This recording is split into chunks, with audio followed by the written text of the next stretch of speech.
भारत को अब सोने की चिड़िया नहीं शेर बनना है। संघ प्रमुख मोहन भागवत के इस बयान के मायने क्या हैं? बचपन से अब तक यही सुना कि भारत को सोने की चिड़िया वाला देश कहा गया है और हमेशा रहा है।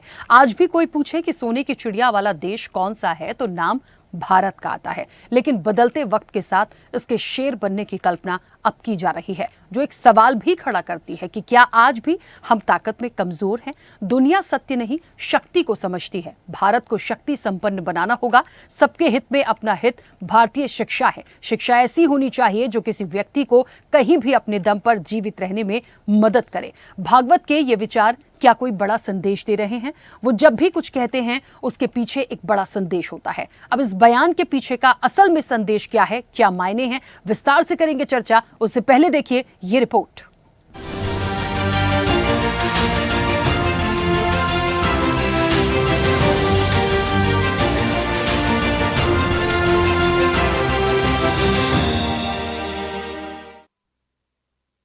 जहाँ डाल डाल पर सोने की चिड़िया करती है बसेरा, वो भारत देश है मेरा। जैसे कहा सोने की चिड़िया, अब हमको चिड़िया नहीं रहना, हमको शेर बनना है। केरल में संघ प्रमुख मोहन भागवत ने एक बड़ा बयान दिया। उन्होंने कहा कि भारत को अब सोने की चिड़िया नहीं बनना है, भारत को अब शेर बनना है। भारतीय शिक्षा त्याग और दूसरों के लिए जीना सिखाती है और अगर कोई चीज किसी व्यक्ति को स्वार्थी होना सिखाती है तो वो शिक्षा नहीं है। उन्होंने कहा कि दुनिया ताकत की भाषा समझती है, इसलिए भारत को आर्थिक दृष्टि से भी शक्तिशाली और समृद्ध बनना होगा। आज का समय क्या है? आज हमारे देश को दुनिया में कैसे रहना है? जैसे कहा सोने की चिड़िया, अब हमको चिड़िया नहीं रहना है, हमको शेर बनना है। आवश्यक है, क्योंकि दुनिया सत्य की बात नहीं समझती, शक्ति की बात समझती है। तो शक्ति संपन्न भारत होना चाहिए, आर्थिक दृष्टि से भी वैभव संपन्न होना चाहिए, ज्ञान तकनीकी के विकास का परम भारत में दिखना चाहिए। बिना उसके दुनिया मानेगी ही नहीं। भागवत के बयान ने एक सवाल खड़ा किया है जो ये सोचने पर मजबूर करता है कि आखिर भारत शिक्षा प्रणाली और आर्थिक समृद्धता के लिए उन्होंने ये बात क्यों उठाई। क्या भारत पहले सोने की चिड़िया था तो क्या कमजोर था? आज उसके शेर बनने की जरूरत क्यों है? भागवत ने कहा, कार्यकर्ताओं को जिस क्षेत्र में काम करना है उसमें सक्षम बनना चाहिए। दूसरों को आगे बढ़ाने के लिए मैत्रीपूर्ण संबंध विकसित करने चाहिए।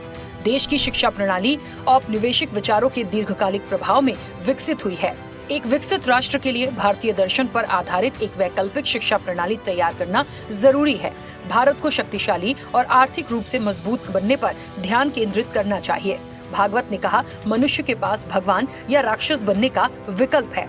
शिक्षा का उद्देश्य मनुष्य को सही दिशा में ले जाना है ताकि वो भूखा न रहे और आत्मनिर्भर बन सके। विकसित भारत और विश्व गुरु भारत कभी युद्ध का कारण नहीं बनेगा। ये विश्व में शांति और समृद्धि का संदेश वाहक होगा। आज का इतिहास पश्चिमी दृष्टिकोण से लिखा गया। आदमी भगवान भी बन सकता है, राक्षस भी बन सकता है, उसको चॉइस है। राक्षस बनेगा, अपना भी लाइफ बिगाड़ेगा, सबका लाइफ बिगाड़ेगा।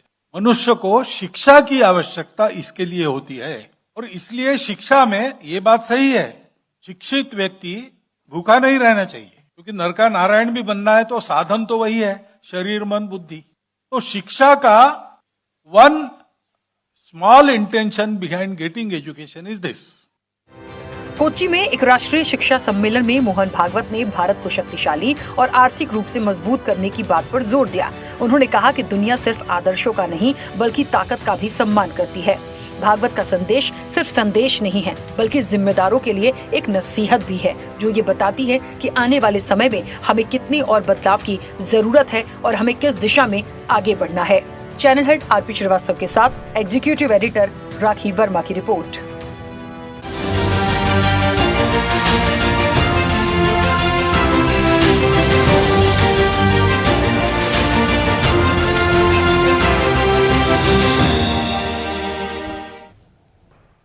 ऐसे ही वीडियोस के लिए लाइक करें, शेयर करें, फॉलो करें। YouTube पर जाकर सब्सक्राइब कर बेल आइकन दबाना ना भूलें और ताजा अपडेट्स के लिए swedeshlive.com पर जरूर जाएं।